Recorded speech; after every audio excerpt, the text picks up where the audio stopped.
Joining us this morning on News Now is Aziz Lawal, Managing Director, Trust Bank Asset Management. Good morning to you, Aziz Lawal. Let's go straight into it. What major events shaped the performance of the equity markets last week?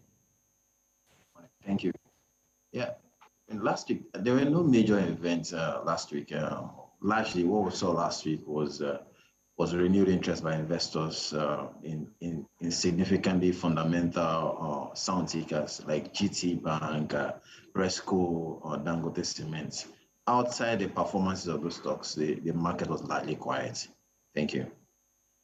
All right, so what should we look forward to in the fixed income market this week? For the fixed income market this week, typically we expect liquidity to drive events in the fixed income market this week. Last week we saw the momentum from the bulls relax last week.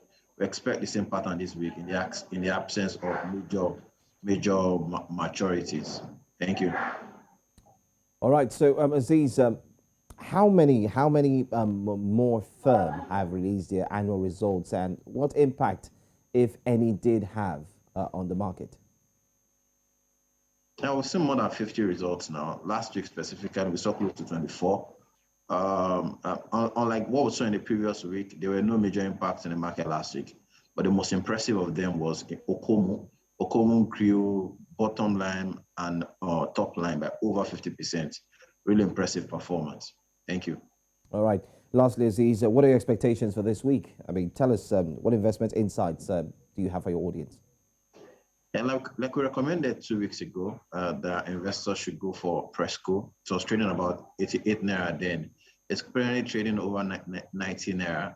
So like we still advise investors to go for Presco. They can get it between 90 and 95 naira. But before you go into the marketplace, talk to your brokers. Thank you. All right. Thank you so much for joining us this morning, Aziz Nawal. Yeah, thank you for having me. Thank you.